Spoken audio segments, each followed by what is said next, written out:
We all have losses in our lives. Of course, many pastors will tell you the mortality rate is hovering somewhere around 100%. It's not a good thing, but it's a part of life, right? And those closest to us, our friends, our family members, mean a lot to us. Sometimes we suffer those losses. And of course, there's a natural grieving process. And I think it's important to talk about how that affects each and every one of us. So we have a guest on the show, Judy Heath. Welcome to the show, by the way. Thank you, Nick. It's nice to be here. It is great to have you. You wrote a book, and this is the main reason why we were so interested in having you on. The book is called No Time for Tears, Surviving Grief in America. Yes. And what you may not know about Judy is that she helped counsel firefighters after 9/11. She was living in New York at a time, or a city around New York, and you had a great need, and you're trained in that area to be able to counsel them. Tell us about kind of how this whole thing started and your years of practice, and 9/11 happened. Sure. And it provides some inspiration for the book. Absolutely. Well, the 9/11 time was a very, very tough time. I was a bereavement specialist and an anxiety specialist in New York, and I lived in a bedroom community of New York City.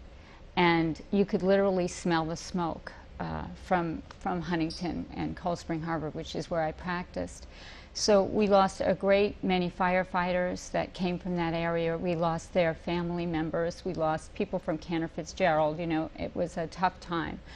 And what I realized was that there's a lot of misconceptions about grief, even among therapists, because all of a sudden we were doing triage. We suddenly had 23 souls from my town that I lived in were lost.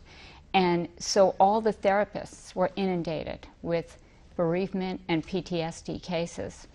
And literally, I did workshops with other therapists to try to help them to help those who we were just all staggering around.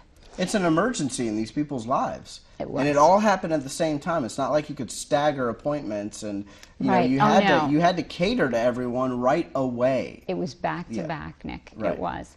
And in fact, I counseled one battalion chief who lost 33 friends, brothers, as they called them. Yeah. And one of his partner.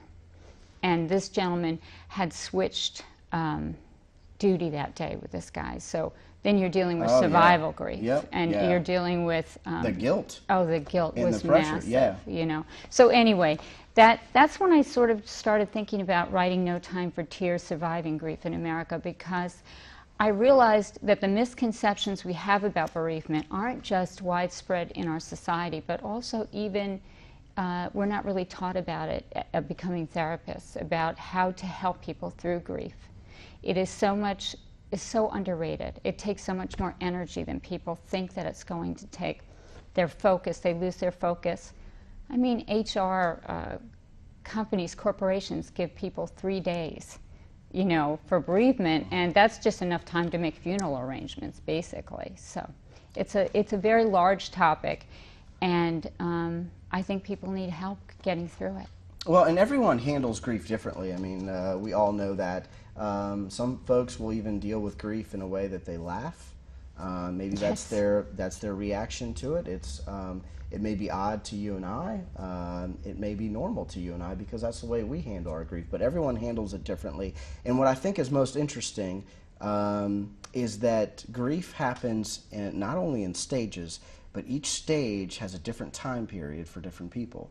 Yes. And different lengths. Like, you might be in a certain stage of grief for an entire year, maybe even longer. Right. You might even be in a stage, you know, God forbid, for much longer. Yes, that's called complicated grief, when people get stuck in grief. They can't move on. You've seen people who cannot change a room that their child inhabited that died 20 years ago. Yeah. These are people that need counseling. Yes. It is tremendously difficult. I actually, the way I got into bereavement, become a bereavement counselor, was that I lost my son Jesse. Mm-hmm. And that was many, many years ago.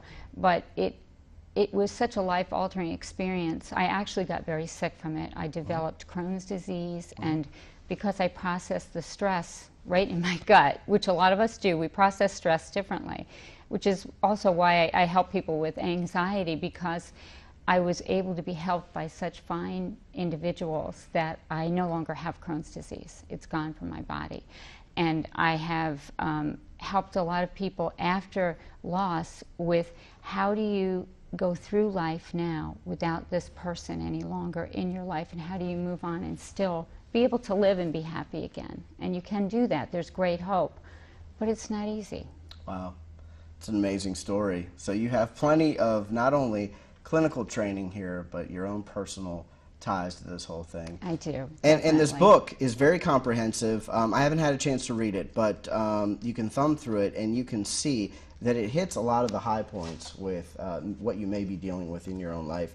And it's not about 9/11, though inspired about 9/11. It's Yes. more of almost like a self-help book in many ways. So, all right, so it's called No Time for Tears. It's by Judy Heath. She's our guest on Port City. And you can go to her website, judyheath.com or Yes, .net. it's both. It's both. You can go to either I got one. both. You can't go wrong. judyheath.com. Go to the website, check it out. This is in bookstores, I take it. It's actually on Amazon.com right now, and it will be in bookstores soon. But you can get it off of Amazon currently. Very good. And you're local, which is the coolest thing. I am local. We forgot to mention that. She is local now. And I love Charleston. Charleston is a great place to live and work. Yeah, very cool. Moved from New York 7 years ago, now in Charleston. Wrote this book. Nice job. And thanks for being on the show. I'm sure it could help a lot of people out there in our viewing audience. Thank you so much for having me. All right. Hey, the book is called No Time for Tears, Surviving Grief in America. That's what it looks like. Go to judyheath.com for more information. And remember, you saw it right here on Port City. In order to cover the Low Country, I need your help. Send me photos, send me videos, send me stories. Nick at WLTNTV.com. Listen, you can contact me at 376-2418. We're located in Somerville at 337 Farmington Road.